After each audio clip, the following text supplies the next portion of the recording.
Last month, a respected economist appeared on one of the biggest podcasts in the world under this title: In 3 months, we'll enter a famine. 1 month later, we have negotiations, partial de escalation, Iran signaling safe transit, no famine. So, was he wrong? Not exactly. And honestly, that's what makes this whole story dangerous. Because right now, people are doing one of two things: either dismissing the entire conversation as doom content nonsense, or panicking and making financial decisions based on a podcast title. Both reactions miss the actual point, because underneath the clickbait, there is a serious structural argument here about oil, fertilizer, semiconductor, supply chains, and how fragile modern economies have quietly become. But the real story is not the world is ending tomorrow.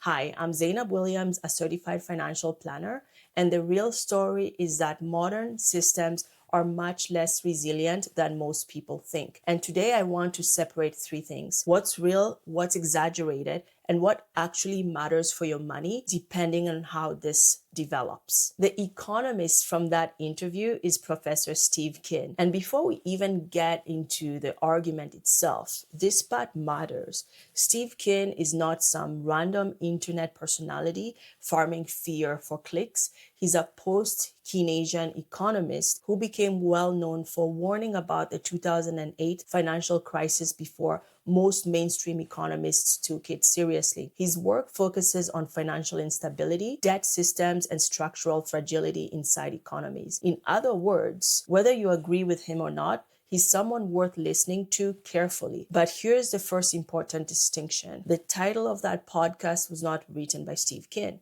It was written by the media machine around the conversation. And modern media has become incredibly good at doing this, taking the most emotionally explosive sentence from a nuanced discussion, then turning that into the headline. Inside the actual interview, Keen repeatedly says things like, "I hope I'm wrong. This is trying to make sense of the senseless. This is very different from famine is definitely coming in 3 months." And honestly, I think learning to separate structural analysis from fear-driven packaging is becoming one of the most important skills you can develop right now, because emotionally optimized content spreads faster than nuanced truth, especially online, especially in finance. Now that we've said that, there are parts of Keen's argument that I think are genuinely important and massively under-discussed. The first is this: the Hormuz situation is not just an oil story. It's a bottleneck story. Modern economies do not run on oil in the abstract. They run on thousands of highly specific materials moving through highly specific supply chains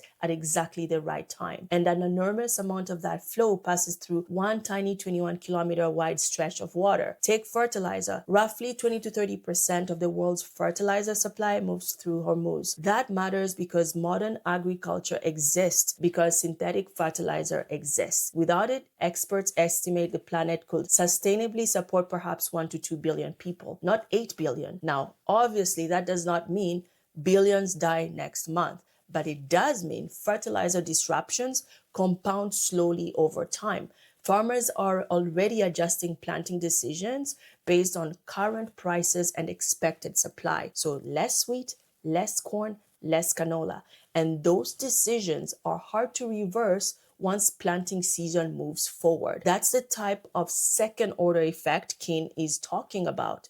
But honestly, the helium story may be even more important because almost nobody is discussing it. Around 30% of the world's helium supply comes from a gas field tied to this region. And helium is not just for party balloons, Helium is critical for semiconductor manufacturing. South Korea, which produces roughly 2/3 of the world's memory chips, receives most of its helium from Qatar. And their government has already launched emergency investigations into disruption risk. Now, here's the detail that really stuck with me. You cannot meaningfully stockpile helium long term. It escapes containers. So if supply gets disrupted long enough, semiconductor production eventually starts slowing down. And suddenly the issue is no longer oil is expensive. Now it becomes critical systems physically cannot continue operating normally. No helium, no chips. No chips means no phones, no cars, no medical equipment, no AI servers. That's the real point. The danger isn't just expensive energy. The danger is specific scarcity. And modern economies are shockingly fragile to specific scarcity because a $50,000 product can become impossible to finish because of one missing 50-cent component. That's how real supply chain breakdowns happen. Not like an explosion, more like microscopic fractures spreading quietly underneath the surface. Now, layer another problem on top of all of this. The world is not actually adapting to these disruptions yet, it's surviving them. And Nobel Prize winning economist Paul Krugman recently made a point that reinforces Keynes' argument perfectly. The global economy is not replacing lost supply, it's drawing down reserves. That distinction matters a lot because reserves create this illusion of stability right until they run out. Inventories are falling, available cargoes are tightening, some refineries are already reducing fuel output. And once the conversation shifts from energy is getting expensive to energy is becoming difficult to access, the psychology of the entire economy changes. Now, add another layer, structural shift. The UAE leaving OPEC. That's not just oil drama. For decades, global oil trade reinforced demand for US dollars through what became known as the petrodollar system. That system gave the US enormous financial leverage globally, and that system is no longer as stable as it once was. It's not collapsing, but loosening slowly. And that distinction matters because gradual erosion creates a very different kind of risk than sudden collapse. Now, here's the current reality. We're not currently watching full-scale global collapse unfold. There are active negotiations happening right now. Pakistan has been mediating. Iran has signaled support for safer transit procedures. The US paused parts of its military escort operation after signs of diplomatic progress. At the same time, ships are still being attacked. Insurance markets remain stressed, and Gulf states are reportedly losing hundreds of millions of dollars per day, while exports remain disrupted. But honestly, I think the most important development is this. Iran has now established a new governing authority over the strait, effectively asserting long-term administrative control moving forward. That matters because even if tensions cool down, the old system may not fully return. And separately, the UAE officially leaving OPEC after nearly 6 decades is another signal that the global energy system is becoming more fragmented and less coordinated. These are structural shifts, not just temporary headlines. And for Canadians specifically, another story has been quietly developing underneath all of this. Earlier this year, the US changed how metal tariffs are applied, shifting from taxing metal content to taxing entire finished products. And that downstream effects have already been brutal for parts of the Canadian manufacturing. Vehicle exports collapsed, steel exports dropped sharply. BRP, the maker of Skidoo, warned of major financial impact. And this perfectly illustrates the broader point.